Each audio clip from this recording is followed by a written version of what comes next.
மானாமதுரையை சார்ந்த தலித் இளைஞர் ஆகாஷ் காவல்துறையின்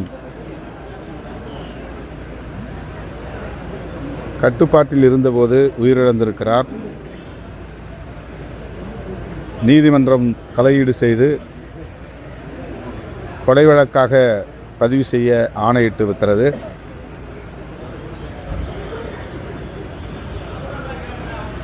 வன்கொடுமை தடுப்புச் சட்டத்தின் கீழ் வழக்கை பதிவு செய்து உரிய இழப்பீட்டை வழங்கவும் வழிகாட்டுதல் அளித்துள்ளது.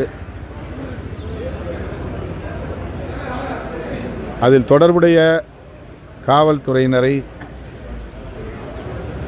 கைது செய்ய வேண்டும் என்று பாதிக்கப்பட்ட ஆகாஷ் குடும்பத்தினர் மற்றும் பொதுமக்கள் தொடர் போராட்டத்தில் ஈடுபட்டு வருகின்றனர். ஆகாஷ் குடும்பத்தினரை சந்தித்து ஆறுதல் சொல்வதற்காக தற்போது மதுரை வந்துள்ளேன். விடுதலை சிறுத்தைகள் கட்சியின் சார்பில் ஏற்கனவே மறியல் போராட்டம் நடத்தப்பட்டுள்ளது. பொதுமக்களின் போராட்டத்திற்கும் விடுதலை சிறுத்தைகள் ஆதரவு நல்கி வருகிறோம். மாண்புமிகு தமிழ்நாடு முதலமைச்சர் அவர்கள் இந்த ஆகாஷ் படுகொலையில் தொடர்புடைய காவல்துறையினர் யாராக இருந்தாலும் அவர்கள் மீது சட்டப்படியான நடவடிக்கை எடுக்க ஆவண செய்ய வேண்டும் என்று கேட்டுக்கொள்கிறேன். அந்த குடும்பத்தினருக்கு உரிய இழப்பீட்டுத் தொகை வழங்குவதோடு குடும்பத்தில் ஒருவருக்கு அரசு வேலைவாய்ப்பு வழங்க வேண்டும் எனவும் கேட்டுக்கொள்கிறேன். தூத்துக்குடி அருகே ஒரு பள்ளி மாணவி, விளாத்திக்குளம் பகுதியைச் சார்ந்த பள்ளி மாணவி பாலியல் வல்லுறவுக்கு ஆளாக்கப்பெற்று படுகொலை செய்யப்பட்டிருக்கிறார். அந்த வழக்கிலும் தொடர்புடைய குற்றவாளிகள் யாராக இருந்தாலும் அவர்களை உடனடியாக கைது செய்ய வேண்டும், கடும் நடவடிக்கை எடுக்க வேண்டும், அந்த குடும்பத்திற்கு அரசு இழப்பீடு தொகை வழங்க வேண்டும் என்றும், அதேபோல் அந்த குடும்பத்தில் உள்ள ஒருவருக்கு அரசு வேலைவாய்ப்பு வழங்க ஆவண செய்ய வேண்டும் என்றும் விடுதலை சிறுத்தைகள் கட்சியின் சார்பில் வலியுறுத்துகிறோம். குற்றவாளியார்கள் ஒரு மிகவும் பிற்படுத்தப்பட்ட குடும்பத்தை சார்ந்த, ஏழை குடும்பத்தை சார்ந்த ஒரு பள்ளி மாணவி, நன்கு கல்வி பயிலும் மாணவி, பல பரிசுகளை 10ஆம் வகுப்பு தேர்ச்சியிலேயே பெற்ற மாணவி. அவருடைய பெற்றோரை நான் தொலைபேசியிலே தொடர்பு கொண்டு ஆறுதல் தெரிவித்தேன். அந்த குடும்பத்தினர் மற்றும் உறவினர்கள், பொதுமக்கள் குற்றவாளிகளை கைது செய்ய வலியுறுத்தி போராடி வருகிறார்கள். காவல்துறையினர் அதில் இன்னும் ஒருவரையும் கைது செய்யவில்லை என்பது அதிர்ச்சி அளிக்கிறது. விரைந்து குற்றவாளிகளை கைது செய்ய வேண்டும் என்று வலியுறுத்துகிறேன். எரிவாயு மற்றும் கச்சா எண்ணெய் தட்டுப்பாடு ஈரான் மீது நடத்தப்படுகிற ஏவுகணை தாக்குதல்களால் உருவாகி இருக்கிறது. இந்தியா உள்ளிட்ட உலக நாடுகள் இதனால் கடும் பாதிப்புக்கு உள்ளாகும் நிலை ஏற்பட்டிருக்கிறது. இப்போதே பெட்ரோல், டீசல், எரிவாயு போன்றவற்றை வாங்கி சேமித்து வைத்துக் கொள்ள வேண்டும் என்கிற அளவுக்கு மக்களிடையே ஒரு பதற்றம் உருவாகி இருக்கிறது.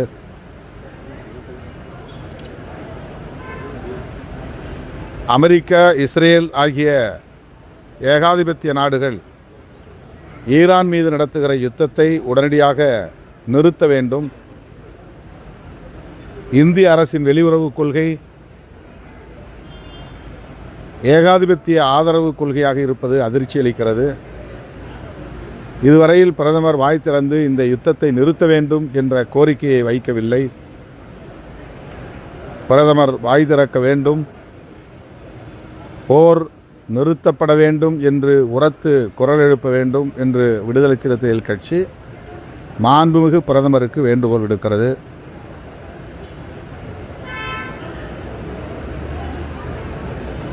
தமிழ்நாட்டில் திமுக தலைமையிலான கூட்டணி மிகுந்த வலிமையோடு உள்ளது. திமுக தலைமையிலான மதசார்பற்ற முற்போக்கு கூட்டணியை எதிர்ப்பதற்கு வலிமையுள்ள ஒரு கூட்டணி இன்னும் தமிழகத்தில் உருவாகவில்லை. அதிமுக பாஜக கூட்டணியாக இருந்தாலும் சரி, அல்லது நண்பர் விஜய் அவர்களின் தலைமையிலான கட்சியாக இருந்தாலும் சரி, ஒரு கூட்டணி என்கிற வடிவத்தை பெறவில்லை. ஆனால் திமுக தலைமையிலான மதசார்பற்ற முற்போக்கு கூட்டணிக்கு எதிரான வதந்திகளை பரப்பிக் கொண்டிருக்கிறார்கள். தமிழ்நாட்டை பொறுத்தவரையில் தமிழ்நாட்டு மக்கள் மதசார்பற்ற அரசியல் சக்திகளுக்கே துணை நிற்பார்கள், நல்லாதரவை வழங்குவார்கள். மீண்டும் திமுக தலைமையிலான மதசார்பற்ற முற்போக்கு கூட்டணியை மாபெரும் வெற்றி பெற துணை நிற்பார்கள் என்று நம்புகிறேன். சரி, இப்போது நடிகர் ரஜினிகாந்த் அவர்கள் அரசியலுக்கு வரக்கூடாதுன்னு சொல்லிட்டு திமுக தான் மிரட்டினதான் இந்த ஒரிஜினல் சொல்லியிருந்தாங்க சார். அவருடைய கருத்து அது வெறும் கற்பனை என்று தான் நான் கருதுகிறேன். நடிகர் ரஜினிகாந்த் அவர்களை பொறுத்தவரையில் அரசியல் அதிகாரம், ஆட்சி போன்றவற்றுக்கு ஆர்வம் காட்டக்கூடியவர் அல்ல, அல்லது மயங்கக்கூடியவர் அல்ல. அவர் அந்த நிலையில் இருந்தெல்லாம்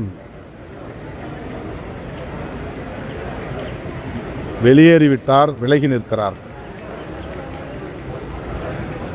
அவரை யாரும் ஆசை காட்டி மயக்கி அரசியலுக்குள் இழுக்க முடியாது, அல்லது அச்சுறுத்தி அவரை வெளியேற்ற முடியாது என்கிற நிலையை அவர் எட்டிவிட்டார் என்று நான் நம்புகிறேன். ரசிகர்களின் விருப்பத்திற்கு இணங்க அவர் கட்சி தொடங்க விரும்பியது உண்மை. ஆனால் இந்த அரசியலில் வலதுசாரிகளின் சங் பரிவார்களின் தலையீடு, அவர்களின் ஆதிக்கம் மேலோங்கி வருகிற சூழலில் அது நமக்கு உகந்ததல்ல என்று தீர்க்க தரிசனமாக உணர்ந்து அதை அவர் கைவிட்டு விட்டார் என்பதுதான் உண்மை. அவரை நாங்கள் நேரிலே சந்தித்து உரையாடியதிலிருந்து, அவரை புரிந்து அதிலிருந்து நான் சொல்லுகிற கருத்து இது. எனவே அவரை திமுக அச்சுறுத்தியது என்பதும் கற்பனை, அதற்காக அவர் அச்சப்பட்டு பின்வாங்கினார் என்பதும் கற்பனை. அது ரஜினி அவர்களின் ஆளுமையையே கொச்சைப்படுத்தக்கூடிய ஒரு விமர்சனம். சார், 2026 தேர்தலில் தமிழக கூட்டணியில் எத்தனை தொகுதிகள் விடுதலை சிறுத்தைகள் கட்சிகள் ஒதுக்கப்படும்? தென் மாவட்டங்களில் இருக்கிற தொகுதிகளும் போட்டியிட அதான் இந்த 2 நாட்களில் தெரிய வரும். பேச்சுவார்த்தை முடிந்த பிறகு உங்களுக்கு முறைப்படி அறிவிப்பு செய்வோம். அதே போல் திருமதி சசிகலா கட்சி இன்னைக்கு பேர் அறிவிச்சிருக்காரு. அவருக்கு தென்னந்தோக்கி சின்னம் மெதுக்கிச்சு. அவர் நிலைப்பாடை எப்படி பார்க்குறீங்க? என்ன கட்சி அறிவிச்சிருக்காங்க? அனைத்து கட்சிக்கு பேர் வச்சிருக்காங்க. அனைத்து இந்திய புரட்சி தலைவர் மக்கள் முன்னேற்ற கழகம் அப்படின்னு சொல்லிட்டு இன்னைக்கு பேர் அறிவிச்சிருக்காங்க. அனைத்து இந்திய புரட்சி தலைவர் மக்கள் முன்னேற்ற கழகம். சசிகலா அம்மையாருக்கு என்னுடைய வாழ்த்துக்கள். அவர் அரசியல் ரீதியாக என்ன முடிவெடுக்கப் போகிறார் என்பதை பொறுத்திருந்து பார்ப்போம். சார், இப்போ அதிமுக காலகட்டம் தான் போட்டுக்கிட்டு சசிகலா ஒரு தரப்பில் இருக்காங்க, எடப்பாடி பழனிசாமி இருக்காங்க. இது போன்ற சூழல்களில் திமுகவுக்கு வெற்றி வாய்ப்பு அப்படிங்கிறது எப்படி சார் இருக்கு? நான் தான் தொடக்கத்திலேயே சொன்னேன், திமுகவை அல்லது திமுக தலைமையிலான கூட்டணியை எதிர்க்கக்கூடிய வலிமை பெற்ற ஒரு அணி இன்னும் தமிழகத்தில் உருவாகவில்லை. அதிமுகவும் சிதறி கிடக்கிறது. அதிமுக கூட்டணி 2019 21 அமைந்த கூட்டணியும் இன்னும் முழுமையாக ஒன்று சேரவில்லை. அதை ஒரு வடிவத்திற்கு கொண்டு வருவதற்கே அவர்கள் இன்னும் போராடி கொண்டிருக்கிறார்கள். ஆகவே அதிமுக பாஜக கூட்டணியில் 2021 இருந்தவாறே அது முழுமை பெறவில்லை. அதிலும் அந்த கூட்டணியில் இருந்த தேமுதிக இன்றைக்கு திமுக கூட்டணிக்கு வந்துவிட்டது. எனவே திமுக தலைமையிலான கூட்டணியை எதிர்க்கிற வலிமை பெற்ற ஒரு மாற்று கூட்டணி அல்லது எதிர்கூட்டணி தமிழகத்தில் உருவாகவில்லை என்பதுதான் யதார்த்தமான உண்மை.